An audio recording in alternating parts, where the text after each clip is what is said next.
Welcome back, everyone, to Innistrad Midnight Hunt, where we are hunting for our first big victory in the format. We are tryharding. We are playing blue-black, which we forced in the draft. Gotta be honest, don't know how to feel about the deck, which is maybe not a good sign. This will really show, is it viable to actually force blue-black? So, highlights, what do we got? Crawl from the Cellar, a Raised Dead with Flashback that cares about zombies, pretty cool. We've got some Locked in the Cemetery for removal, Scob, Wrangler, and Siege Zombie as engines, synergy, game winners. We've got 2 copies of Olivia's Midnight Ambush, more removal, a rare Suspicious Stowaway, pretty cool, a 2-1 that can't be blocked, can loot, 2 Falcon Abominations, and at the top end, 3 Diregraph Hordes. Plus a mythic rare, Lier, Disciple of the Drowned, 5 mana, 3/4, gives our instants and sorceries flashback. There's some spice in here for sure, and yeah, we'll see how well forcing blue-black goes. Come along with me. Game 1, our opponent's avatar is that silly Elephant Man from Strixhaven, so I think already we probably have the edge. 3 lands, a Midnight Ambush, a Blood Pact to refill, a Storm Rider Spirit, a Diregraph. This looks fine. Opponent goes Plains, Lunarch Veteran, so they're on the Disturb plan, which is pretty scary. This is a 1 mana 1/1. When another creature comes to play on their side, they gain a life. It can disturb into a 1/1 flyer that when a creature leaves the battlefield, they gain a life. If I'm remembering right, this is a card that LSV said is good, but it has to be in the right deck.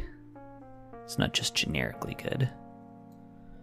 They played a Cathar Commando, 2 mana 3/1. That's going to get Midnight Ambushed right now, I think. In theory, the Veteran is a more powerful creature, but it also has Disturb, so using removal to kill it is not that interesting. Plus, the 3/1's going to smash us for more damage if we let it live. Opponent is mono white so far. So they put Homestead Courage, a 1/1 counter on their Veteran, and then they passed it back to us. Okay. This is going to hurt us, but we're going to Blood Pact. Now, we've got... It's an instant. We'll stop after their turn. After this, things are going to get going. We've got a Baneblade Scoundrel. We've got a Diregraph Horde. We've got the Storm Rider Spirit. Opponent plays Gavany Silversmith. Comes into play, put a 1/1 counter on each of up to 2 creatures. So their Veteran is now a 3/3. Smashes us again. It's now 14 to 22. I mean, I hate to lose more life to the Blood Pact, but we need cards and we need a way out of this situation. Thank God we did that, because we really did nothing there. Okay, we've got 4 mana though. We're going to play the Baneblade, which sadly is probably just going to have to trade with one of these creatures. Opponent's still mono white. Hey, we were mono black last time. It can be done. Opponent is thinking. They flash back the Courage, so now their Gavany Silversmith is a 4/5. We're going to take it, I think. Again, I don't love that, but... Okay, so now what? This 4/5 is obviously a big problem.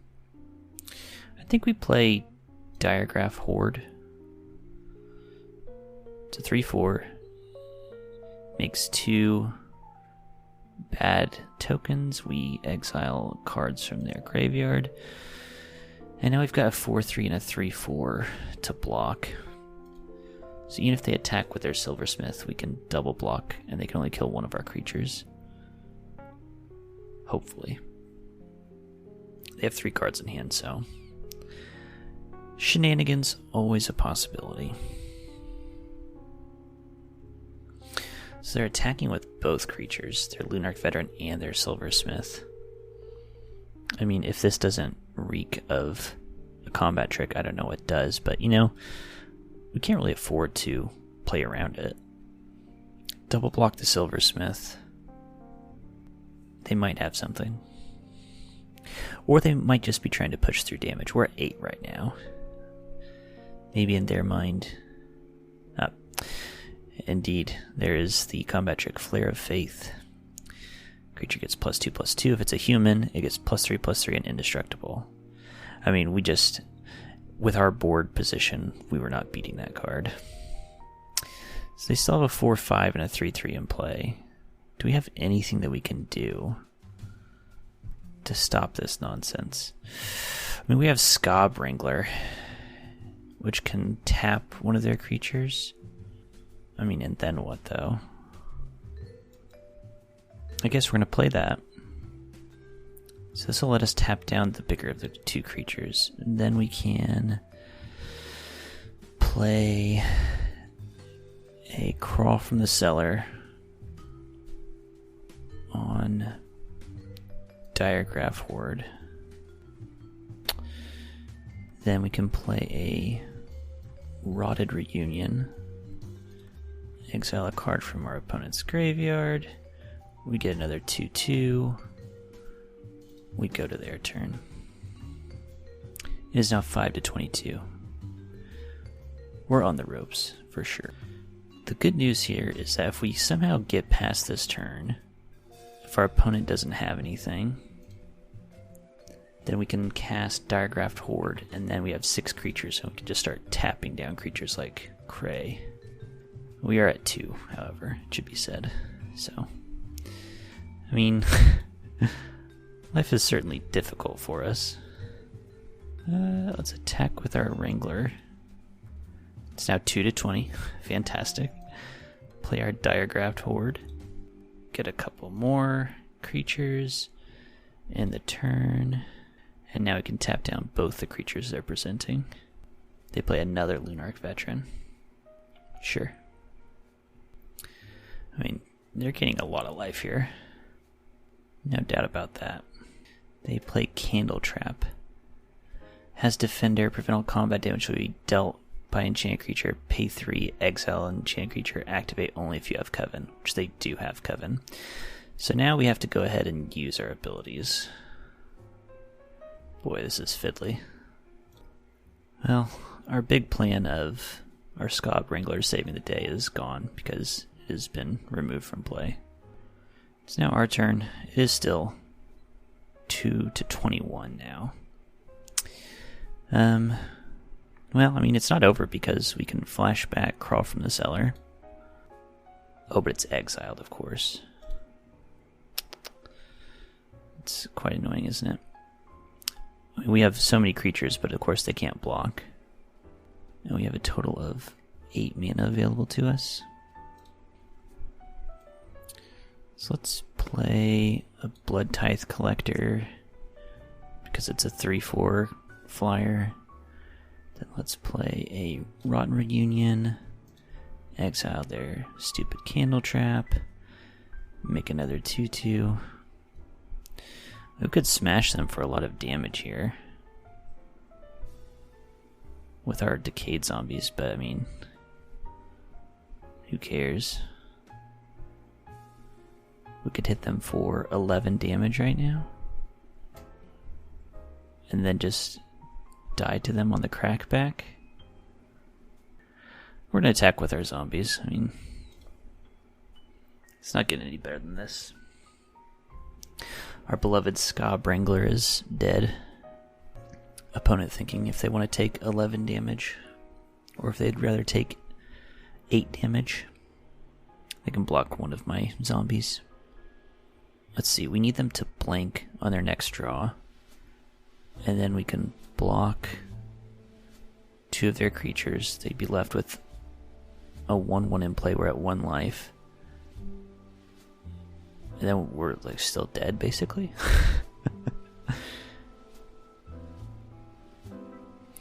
So they take all the damage.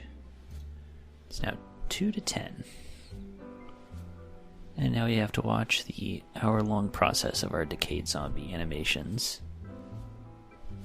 Our opponent did get something. They got a Soul Guide Grift, a 3/4 flyer, basically. They're going to attack us with just the Galvany Silversmith. I mean, we have to block, clearly, or we die. Play our Stormrider Spirit.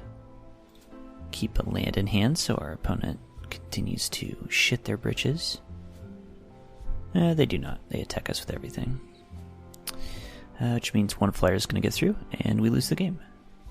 GG. Close, actually. Felt pretty close. They had one removal spell, which they used to take out our Scab Wrangler. Otherwise, they were pretty hosed there, I think. Okay, I see the potential. I see the potential of this deck. Let's hope for better things in Game 2. I'll see you there after the break.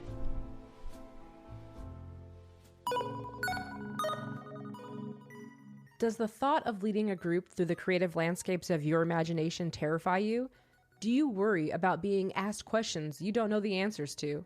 Have you wanted to try being a dungeon or game master, but your social anxiety has been holding you back? Hi, I'm Amber, and I used to nearly vomit at the idea of running a tabletop RPG. How'd I get over that anxiety? I haven't. Surprise! I'm still an anxious mess, and you can listen to all of it on Shapeshift, where I've recorded 80% of every game I've ever ran. Over the last 4 years, I've run a ton of indie one-shots like Casketland, a weird Western horror game, to my first ever campaign using Ryutama, a Studio Ghibli-like exploration-focused game. Follow me through my journey learning how to GM and to live with my anxiety. It doesn't go away completely, but it does get easier to manage. Go to geekspective.com to find out more information or find Shapeshift on wherever you listen to your podcasts.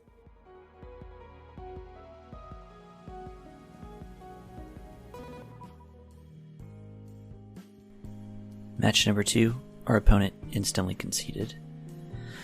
I was going to say I was preparing words for the beginning of the match, and I was going to plead with whatever deity is listening to grant me a win. And there's truly never been a shorter time between a prayer and an answer. I hadn't even spoken it out loud.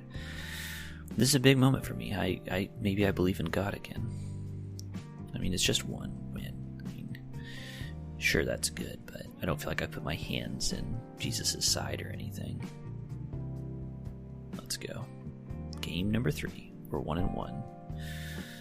Technicality, but we're going to take it. Okay, opponent goes... We have not gone first so far. It's very cool, I would say. This hand looks fine. Locked in the Cemetery is removal. Scab Wrangler is sweet. Falcon Abomination is really sweet. Then a couple of 5-drops at the top. This seems okay. I mean, my feelings would not be that hurt if our opponent just gave up. Okay, they did not. Damn it. Right, keep our hand, let our opponent go. So the format is shaping out to be pretty good overall. It looked for a minute like blue-black was just the ultimate best and nothing else was going to compete. Turns out blue-white's also very good, and pretty much all the color combinations are good, unless you touch red. Red is supposedly very bad. Red's dead, baby. Opponent is blue-green, but they haven't played anything so far. We are going to play a swamp. There are no 2-mana counters in the format, so Scab Wrangler it is. They play Eccentric Farmer, a good card. Comes into play, they mill 3 cards, and then they can return a land to their hand, which they do. Good for them. And one of the cards they milled was a Disturb card, Overwhelmed Archivist. They can cast it for 4 mana as a 2/1 flyer that loots on attack. Quite good. Quite good. Well, we're going to play Falcon Abomination, 2/2 flyer. That makes it 2/2 Decayed Zombie. And we're going to pass to them. And we're going to tap their farmer before combat on their turn. Man. Wish I had gotten another copy of Scab Wrangler. But I mean, honestly, it's not like it definitely does not get better in multiples. Or does it? I mean, you obviously increase your chance of drawing it. And when you draw another one, it just adds more creatures that you can use to tap things down. Okay, they're casting Shadow Beast Sighting. It makes a 4/4 beast. It has flashback. Alright, we're going to go ahead and tap. Tap their farmer. Okay, it's our turn. Okay. That was pretty bad of us, huh? Because we could have tapped the beast and then locked it up in the cemetery. We need mana. We really need mana. Well, until then, though, we're just going to go ahead and pass to their turn. We can tap down their 4/4 beast. And then next turn we can lock it in the cemetery. Opponent is not having mana issues. Alright, tap that bad boy down. Opponent hits us for 2. 18 to 20. And now they've got tons of mana to work with. Oof. They play Drownyard Amalgam. 5 mana, 3/6. On an ETBs, they mill 3 cards. And then they can pay 3 to make it unblockable. They milled a lot of stuff with Flashback and Disturb. They have 4 cards right now that they can flashback. What? I mean, plus they have a 4/4 and a 3/6 in play. My god. What do we have? We have a Devious Cover-Up, a 4 mana counterspell. And LSV, I love you, but this card is a pile. A pile of shit. I went ahead and attacked with my Falcon Abomination. It's 18/18. Our opponent, however, has more land than us. Has 4 cards waiting in the reserves to be flashback or disturbed, and a Drownyard Amalgam, a 3/6. I mean, so they're beating us down, and they're winning the resource war. They hit us. It's 13/18. I mean, good lord. So they cast another Shadow Beast Sighting, not flashback. So they've got another copy of that waiting. Good lord. Okay, things are looking up though, because now we have 5 mana. We have 2 Diregraph Hordes in hand. So what we can do now, we can cast that. And we can go ahead and get rid of some of their flashback stuff. Yes, please. Let's get rid of their Shadow Beast guy. And let's get rid of their Archivist because it's a flyer and a looter. Yeah. And now what this means is we have 6 creatures in play with all our Decayed Zombies. So now we can tap up to 2 creatures each turn. I mean, it's a definite improvement. Now we're only taking 2 damage a turn instead of 9 damage a turn. I'd say that's good. That being said, we are at 11. They're at 18. They still have double the amount of cards to play with that we do. They play another Eccentric Farmer. They seem to have a very good deck. I think it's really a sign of where I'm at as a Magic player. They have their own Scab Wrangler. Well, ain't that something. Well, we're going to cast another Diregraph Horde. Now we can tap up to 3 creatures a turn. And we can exile some more of their stuff. And the issue is, like, as much stuff as we have in play. Okay, so let's tap some things. We're going to tap. Tap a Shadow Beast. Tap a Drownyard Amalgam. And then tap an Eccentric Farmer. I mean, on the plus side here, we have quite the Alpha Strike that's going to be available to us pretty soon. They're swinging out. It's 7/18. They play a Dawnheart Mentor, an 0/4 that makes a 1/1. And then you can pay 6 if you have Coven, which they certainly do. Target creature, it's +3/+3 and trample until end of turn. Wow. So now what? We have 6 mana. God, this is so frustrating.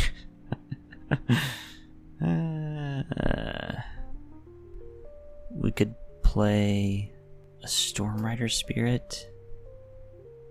We have Siege Zombie. I mean, that can get us there at the end, but I guess we just play... Let's just pass. Tap more of their things down. We can flash in our Stormrider Spirit to eat something, and maybe we can surprise them with the win here. They play Sarah the Viper's Fang. 4 mana 3/4. Tapped creatures you control have Death Touch. Untapped creatures have Hexproof. Untap another creature you control. Absolutely not. I think we just have to Devious cover up that. Absolutely not. They can just Hexproof their whole team. That just puts a total stop to our Scab Wrangler, which as far as I can tell is the only good thing we have going on. Our opponent plays Winterhorn Blessing. Put a 1/1 counter on up to one creature you control. Tap a creature you don't control, and it doesn't untap. So I guess we're going to go ahead and use that to tap down their beast. Sure. Now they're going to combat. Let's tap down their Drown Yard Amalgam. Are they going to start using their own Scab Wrangler? Yep. Tapping our Diregraph Horde. And then we can use our Diregraph Horde to tap down their 3/4, let's say. Let me ask you something. If you play Arena, what is the point of the Resolve All button? So many times it feels like you click it and nothing gets resolved. Our opponent has one untapped creature, and we could attack for a total of 2, 4, 12, 15. Our opponent is at 18. We're at 5. I mean, they're getting very close to an Alpha Strike of their own. So, we have a total of 7 mana. What we can do is, we can play a Siege Zombie. Gives us another creature. So now we have a total of 5, 6, 7, 8, 9, 10. We could have a total of 11 creatures this turn. I mean, this is rough. Okay, so here's what we're going to do, I think. We're going to attack with our Falcon Abomination to get in for 2 damage. Play a Blood Tithe Collector. 3/4 flyer, makes our opponent discard a card. They discard another Winterhorn Blessing. Cool, very cool. 5 to 16. Okay, so they're using Winterhorn Blessing. So now they're going to combat. So we can tap some of their creatures here. Let's go ahead and tap their beast as always. Let's go ahead and tap their Amalgam. Now they've got a 2/1, a 3/4, and a 3/4. I think we die. I think if they swing out, we die. Oh, maybe not.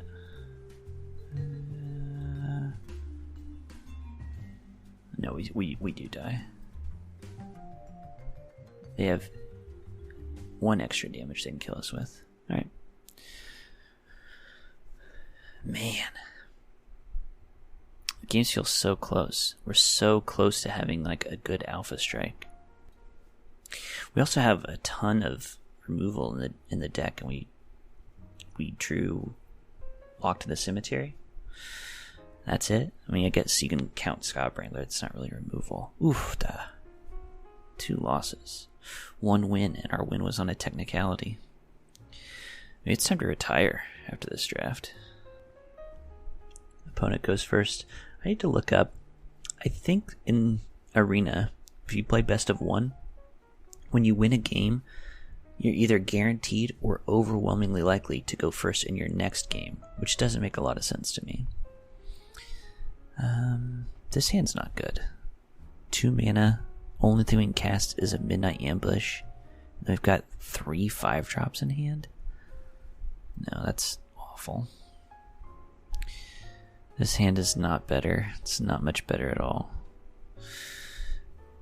Need some blue, need some action. But now we're keeping 6 cards. I gotta keep it. Gotta keep it. Opponent goes Mountain, and then they go a rare Falconwrath Pit Fighter, 1 mana, 2/1. Pay 2 mana, discard a card, sack a vampire, draw 2 cards. I mean, it makes me wish I hadn't said that red was a bad color. Because we're about to get beat down by it. And their opponent plays Stuffed Bear. Everyone, this is looking not so good. Not because Stuffed Bear is good, but because it's a bad card that we are going to almost assuredly lose to. Alright, let's ambush the vampire. Opponent activates their bear. They're going to smack us for 4. Alright. We draw another Midnight Ambush. It's fine, but as I said, we're just going to get destroyed by this bear because of our opening hand. Alright, well, we drew a blue mana, which is very good. And now what do we play? Do we just play the Bat Whisperer? It's just a 4 mana 4/2? Yeah, I think I'm happier to lose that card. So go ahead and play it. If they want to trade for our Bat Whisperer, that's going to have to be fine. Opponent plays a Lambbolt Harrier. 2 mana, 2/2. Pay 4, target creature can't block this turn. That's fine. Because now, I mean, we could attack with the Bat Whisperer. That doesn't seem very good. We're just going to play Baneblade Scoundrel. To remind you, this is a 4/3. It has flanking, essentially. And it can transform into a 5/4 with flanking. Has a little extra text when it's a werewolf. The creature that blocks it, if it dies, they lose a life. It's a 4/3 flanker that turns into a 5/4 flanker. That's the short version. Which is quite good. Flanking is a powerful ability. Opponent goes Falconwrath Perforator. 2 mana, 2/1. When it attacks, it does damage to defending player. This is all fine. We're going to attack with our Baneblade Scoundrel. The opponent takes it. We've got Olivia's Ambush waiting. Got to crawl from the cellar to get a creature back. We just transformed our werewolf. We've got a Locked in the Cemetery. We've got cards. Speaking of having cards, our opponent has 6 in hand. And 3 lands in play. They're in the situation we were in a few games ago. They played Borrowed Time, which I believe is a Oblivion Ring, right?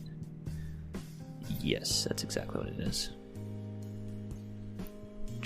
They're going to use... Oh, wow. They put it on our Bat Whisperer. Which is certainly the card I would have chosen for them to do that. Okay. So now they're hitting us with their Perforator and their Lambbolt Harrier.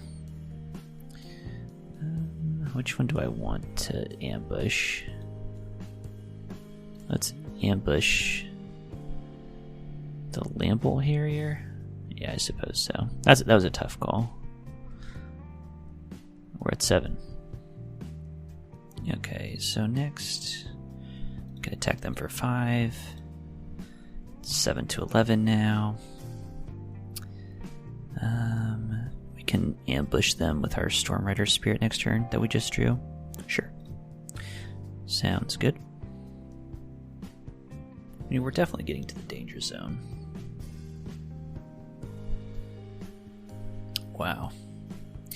So they're casting Pax Betrayal on our Baneclaw Marauder, so they temporarily gain control of it.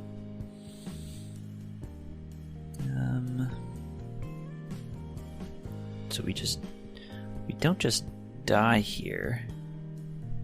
But we are going to take 5 damage from our own creature. And an extra 1 from the Falcon Wrath. So we're at 1. They're at 11. So now we can attack them for 8. Play a Falcon Wrath Abomination. Hope they don't have burn or a cheap way to kill our Abomination. They drew a land. Probably goes a long way for them. So they played Neonate's Rush. It's a 3-mana instant. Game, let me look at the battlefield, please. It's a 3-mana instant. It does 1 damage to a creature and 1 damage to its controller. Draw a card. So they had the burn spell. Well, this was called Tryhard, the deck. We forced blue-black. I think the deck was okay. None of the games felt out of our control. In the final game, we had a bad draw. We had to mulligan. Got a slow start against an aggressive deck. The other games were both very close. We were close to winning. And if we had like an extra turn, an extra card, we could have got there. But man, I gotta say, I am disheartened by this. And I'm wondering what I need to do to improve. It's been a tough go of it lately. And I gotta say as well, across all the games that I typically like to play, it's been a bad streak of games, but I've been through this before. I've gone on extremely long runs where it seems like you cannot buy a win. And that's not to place all of it on random variation, but random variation is a part of these games. And as a YouTube channel I really like put it, randomness is random.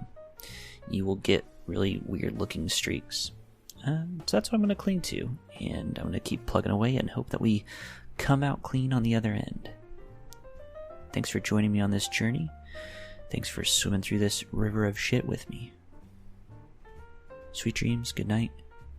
I'll see you later.